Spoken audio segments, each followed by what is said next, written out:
ધોરણ 9ની અંદર કે પરમાણુ બંધારણ આપણે આગળ જે અભ્યાસ કર્યો તો પરમાણુ બંધારણની અંદર જે દાખલા તરીકે આપેલું છે પરમાણુ બંધારણની અંદર મુખ્યત્વે જુદા જુદા વૈજ્ઞાનિકોએ પોતાના રજૂ કરેલા તેમના પરમાણુ નમૂનાનો આપણે આગળ અભ્યાસ કર્યો હતો.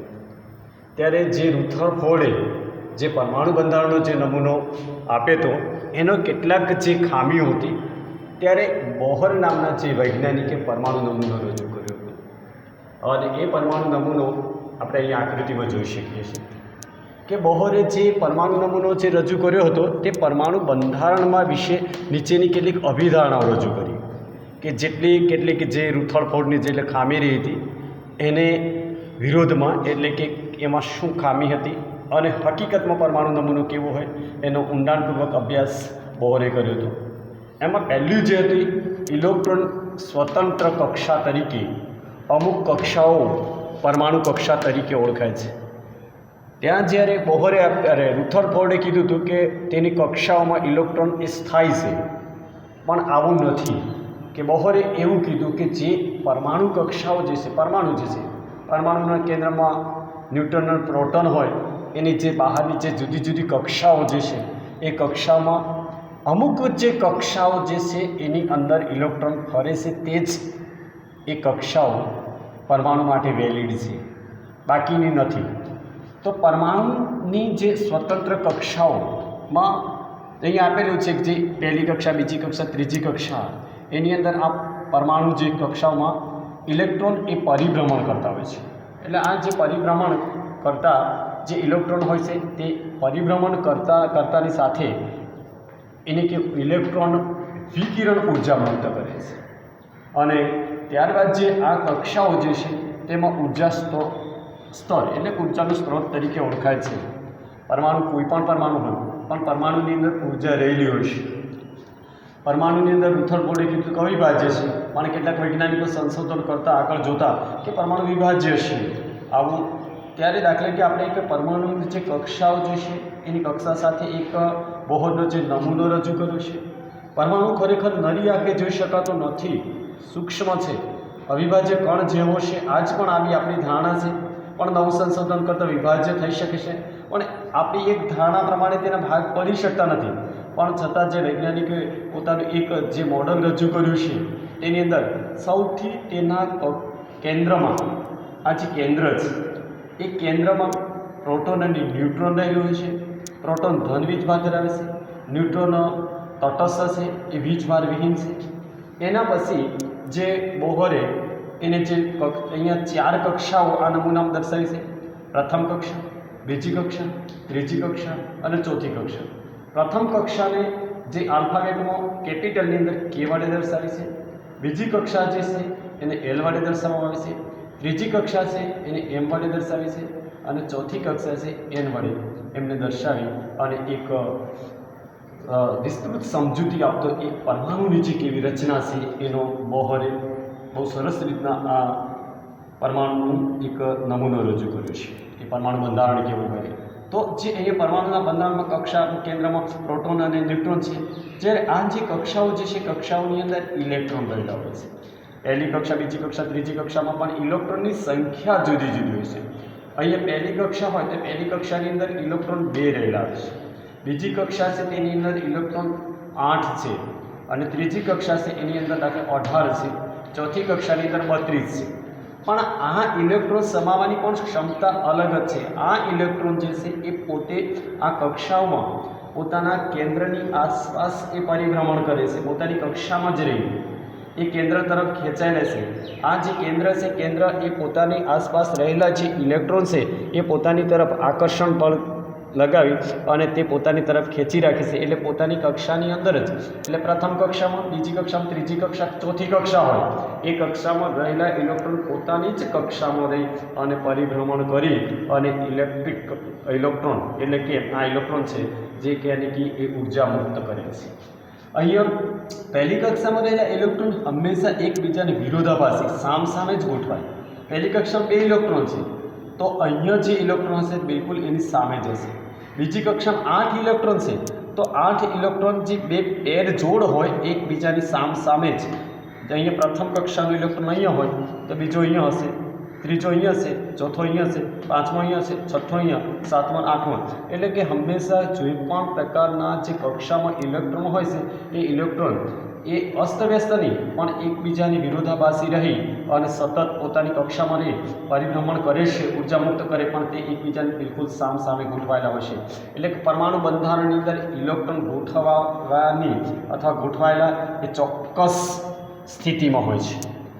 આ કક્ષાઓ જે છે એ કક્ષાને આપણે જે દર્શાવ્યું કે કે, એલ, એમ અને એન કક્ષાઓ વડે આપણે આલ્ફાબેટમાં દર્શાવ્યા છે, અથવા તેની અંદર નંબર એન એટલે અહીંયા આપણે આંકડામાં પહેલી કક્ષા, બીજી કક્ષા, ત્રીજી કક્ષા, ચોથી કક્ષા વડે પણ દર્શાવી શકાય છે. એટલે કે અહીંયા બોહરે જે પરમાણુ જે છે એ પરમાણુનો નમૂનો જે છે સૌથી વિશેષ રીતને દર્શાવેલો છે. ત્યારબાદ જે છે, કારણ કે બોહર પહેલાં રુથરફોર્ડ અને જે થોમ્સને પણ દર્શાવ્યો હતો, પણ એના કરતાં સવિશેષ બોહરના નમૂના આજ પણ આપણે અભ્યાસ કરીએ છીએ. ત્યારબાદ હવે જે પરમાણુ જે છે, પરમાણુના કેન્દ્રની આપણે વાત કરી હતી કે આગળ ન્યુટ્રોન અને પ્રોટોનની શોધ થઈ હતી એની વાત કરી હતી, બાકી રહ્યું હતું ન્યુટ્રોન. હવે ન્યુટ્રોન જે છે એ ઈસવીસન 1932માં જે ચેડવિક નામના વૈજ્ઞાનિકે એની શોધ કરી હતી. કારણ કે આપણે આગળ જે થોમ્સન અને રુથરફોર્ડમાં આપણે ઇલેક્ટ્રોન અને પ્રોટોનની શોધ થઈ ગઈ હતી, પણ અહીંયા જ્યારે બોહરે નમૂનામાં જે રજૂ કર્યો ત્યારે જે બીજા જે વૈજ્ઞાનિક જે ચેડવિક નામના વૈજ્ઞાનિકો 1932માં ન્યુટ્રોનનું નામ આપ્યું હતું અને તેમને શોધ કરી હતી. ન્યુટ્રોન જે છે એ વીજભાર વિહીન છે, કારણ કે ન્યુટ્રોનની અંદર ધન કે ઋણ કોઈ પણ પ્રકારનો વીજભાર ધરાવતું નથી અને તેનું દળ લગભગ પ્રોટોનના દળ જેટલું હશે. પરમાણુના કેન્દ્રમાં એની સાથે જે પ્રોટોન રહેલું છે એના દળ જેટલું લગભગ એ ન્યુટ્રોનનું દળ રહેલું છે અને તેનું નામ ન્યુટ્રોન આપવામાં આવ્યું અને તેનું દળ લગભગ પ્રોટોનના દળ જેટલું છે એ આપણે આગળ અભ્યાસ કરીએ. ત્યારબાદ જે આપણે આ જે શોધાયું એ તો તેના કેન્દ્રમાં રહેલું છે ન્યુટ્રોન પ્રોટોનની સાથે, પણ એની વિવિધ કક્ષાઓ જે છે આ વિવિધ કક્ષાઓ આપણે આગળ અભ્યાસ કર્યો. એ કક્ષા એલ, એમ, એન અને કે છે, પણ એમાં ઇલેક્ટ્રોન જે છે એ ચોક્કસ રીતના ગોઠવાયેલા છે કે ચોક્કસ સંખ્યામાં છે. તો આ કક્ષામાં હાજર રહેલા ઇલેક્ટ્રોનની સંખ્યા અહીંયા જે સૂત્ર આપેલું છે 2n² વડે દર્શાવવામાં આવે છે. એટલે કે આ સૂત્રને અનુસંધાનમાં જ એની કક્ષામાં ઇલેક્ટ્રોન રહેલા હોય છે. એટલે આપણે અહીંયા જોઈએ પહેલી કક્ષાને આપણે કે વડે દર્શાવીએ તો અહીંયા જે છે 2 એટલે પહેલી કક્ષામાં 2 અને n એટલે નંબર ઓફ જે અહીંયા જે ઓર્બિટ એટલે જે કક્ષા જે છે એ કક્ષાનો નંબર આપેલો છે. અને અહીંયા 2 એટલે 2 ના 2 અને 2 નો એટલે કે 2 2 ટાઈમ્સ 1 એટલે અહીંયા દાખલા તરીકે 2 ઇલેક્ટ્રોન છે પહેલી કક્ષામાં. બીજી કક્ષામાં 2 નો સ્ક્વેર 2 ના 2 અને 2 નો વર્ગ એટલે 2 ટાઈમ્સ એટલે 4 એટલે 4 2 દુના 4 4 દુના 8 એટલે બીજી કક્ષામાં 8 ઇલેક્ટ્રોન રહેલા છે. અહીંયા સીધી વાત કરીએ ત્રીજી કક્ષાને m વડે દર્શાવ્યું છે 2 અને 3 નો વર્ગ 3 નો વર્ગ એટલે 9 9 દુના 18 એટલે 18 ઇલેક્ટ્રોન રહેલા છે. એને વિસ્તૃત આ રીતના આપણે લખી શકાય. ત્યારબાદ ચોથી કક્ષા છે એને n વડે દર્શાવ્યું એટલે 2 જે છે એ અચળ છે અને અહીંયા જે છે 4 નો વર્ગ 16 16 દુના 32 એટલે ચોથી કક્ષામાં 32 ઇલેક્ટ્રોન રહેલા છે. આ રીતના આપણે એના કક્ષામાં રહેલા ઇલેક્ટ્રોનની સંખ્યા આ સૂત્ર વડે આપણે દર્શાવી શકીએ, શોધી શકાય છે. ત્યારબાદ જે છે સંયોજકતા. સંયોજકતા શું છે કે આપણે જે દાખલા તરીકે પરમાણુ જે છે પરમાણુની કક્ષાઓ જોઈએ એ કક્ષામાં સૌથી બહારની કક્ષામાં રહેલા ઇલેક્ટ્રોનની સંખ્યાને સંયોજકતા કહે છે. આપણે પહેલાં આ પણ ખબર છે કે જે સૌથી બહારની કક્ષામાં રહેલા જેમ બહારની કક્ષામાં જે છે એમ ઇલેક્ટ્રોન મુક્ત ઇલેક્ટ્રોન હોય છે, એકબીજાની સાથે અથડાતા હોય છે અને અથડાવાના કારણે દાખલા તરીકે કારણ કે તેમાં કેન્દ્ર તરફ આકર્ષણ બળ ઓછું લાગે છે એટલે એકબીજા સાથે અથડાય છે, તેના કારણે વિદ્યુતનું વહન માટે મુક્ત ઇલેક્ટ્રોન જવાબદાર હોય છે. અને સંયોજકતા એટલે કે તે પરમાણુઓની સૌથી બહારની કક્ષામાં રહેલા ઇલેક્ટ્રોનની સંખ્યાને સંયોજકતા કહે છે. પરમાણુનો ક્રમાંક, કારણ કે કોઈ પણ પરમાણુ છે તો પરમાણુનો પરમાણુય ક્રમાંક કઈ રીતના નક્કી કરવામાં આવે છે.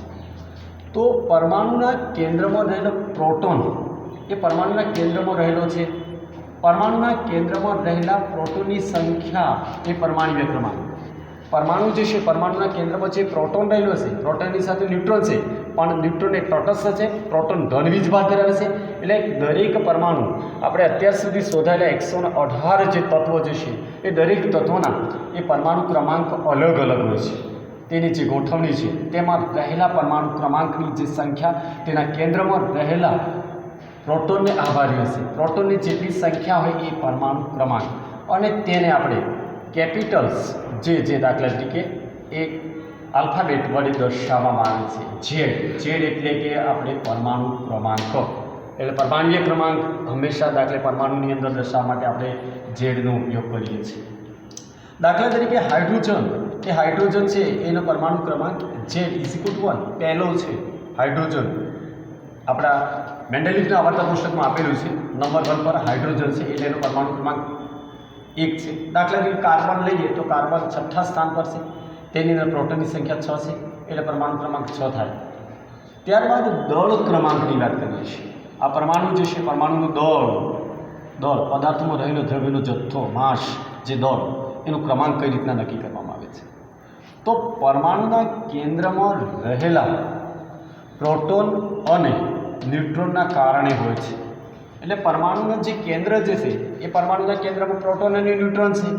એટલે પ્રોટોનની સંખ્યા કેટલી અને ન્યુટ્રોનની સંખ્યા કેટલી એ બંનેનો જ સરવાળો કરવામાં આવે ત્યારે તેનું મુખ્યત્વે પરમાણુ ક્રમાંક એટલે દળાંક બને છે. દાખલા તરીકે કાર્બન 6થા સ્થાન પર છે, તેનો પરમાણુ ક્રમાંક જે છે 6 છે, તેમાં ન્યુટ્રોનની સંખ્યા પણ 6 છે. એટલે કે 6 + 6 6u + 6u = 12u. એટલે કે અહીંયા તેનો પરમાણુ દળાંક એના નક્કી કરી શકાય છે. ત્યારબાદ જે આગળનો જે મુદ્દો જે છે એ સમસ્થાનિકોની વાત કરીએ છીએ. સમસ્થાનિકો પરમાણુ જે છે એ પરમાણુના સમસ્થાનિકો કઈ રીતના નક્કી કરી શકાય છે. તો અહીંયા જે સમસ્થાનિકો જે તત્વોના સમાન પરમાણ્વીય ક્રમાંક, આપણે જે તત્વ આપેલા છે દરેક પર એની અંદર આગળ જતા જે તત્વ છે પરમાણ્વીય ક્રમાંક બદલાશે. એના જે દાખલા તરીકે એનો પરમાણુ ક્રમાંક પણ બદલાશે અને પરમાણુ દળાંક પણ બદલાય છે. પણ અહીંયા એવું લેવામાં આવે છે જનરલી કે પરમાણ્વીય ક્રમાંક અહીંયા સમાન છે. કોઈ પણ પરમાણુ જે છે એનો સમાન પરમાણુ ક્રમાંક હોવો જોઈએ, પણ પરમાણુ દળાંક અસમાન હોય છે. એટલે એ વેરિએશન આવે છે. પરમાણુ ક્રમાંક સરખો હોય પણ અસમાન પરમાણુ દળાંક ધરાવતા હોય તેવા તત્વોને આપણે સમસ્થાનિક તરીકે ઓળખવામાં આવે છે. 118 જે તત્વો જે શોધાયેલા છે એ તત્વની અંદર આપણે જોતા એની અંદર દરેકના પરમાણુ ક્રમાંક અને પરમાણુ દળાંકમાં કંઈક તફાવત હોય છે, જુદું જુદું સમસ્થાનિકની દ્રષ્ટિએ.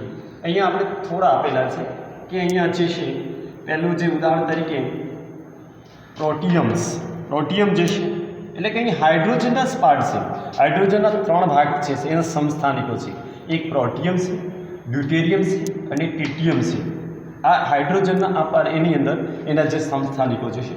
પ્રોટિયમ જે છે એટલે કે દાખલા તરીકે અહીંયા દર્શાવેલું છે ઉપરના ભાગમાં 1 છે, અહીંયા 1 છે, અહીં 2, 1, 3 અને 1. તો આપણે અહીંયા જે નીચે જે સંખ્યા હાઇડ્રોજન પ્રોટિયમ જે છે એ પ્રોટિયમના નીચેના ભાગમાં જે આ દર્શાવેલું છે તે પરમાણુ ક્રમાંક. એટલે કે અહીંયા જે દરેકમાં આપણે સમસ્થાનિકની અંદર એ પ્રોટિયમ્સ, ડ્યુટેરિયમ અને ટ્રિટિયમ જે છે. અહીંયા જે દાખલા તરીકે આ હાઇડ્રોજનના જે 3 પાર્ટ છે, હાઇડ્રોજન છે, હાઇડ્રોજન, પણ એના જે સમસ્થાનિક જે છે અહીંયા નીચે પ્રોટિયમ 1, ડ્યુટેરિયમ 1 અને ટ્રિટિયમ 1, જે આ નીચેની જે સંખ્યા જે છે એ પરમાણુ ક્રમાંક દર્શાવે છે. જ્યારે ઉપરની જે સંખ્યા છે એ પ્રોટિયમ 1, ડ્યુટેરિયમ 2 અને ટ્રિટિયમ 3 એ તે પરમાણુ ક્રમાંક દર્શાવે છે, પરમાણુ દળાંક દર્શાવે છે. અહીંયા જે છે આને બાદ કરતા દાખલા તરીકે અહીંયા જે આપણી વ્યાખ્યા પ્રમાણે જે સમસ્થાનિક એટલે કે અહીંયા જે પરમાણુ દળાંક અહીંયા જુદું 2 અને 3, જ્યારે પરમાણુ ક્રમાંક સમાન છે એટલે આપણે એને સમસ્થાનિક તરીકે સ્વીકારી શકીએ છીએ. ત્યારબાદ જે છે એ સમદલીયની વાત કરીએ. સમદલીય એ સમસ્થાનિકના બિલકુલ વિરુદ્ધમાં છે. જે તત્વના પરમાણુ ક્રમાંક જુદા છે પણ પરમાણુ દળાંક સમાન છે.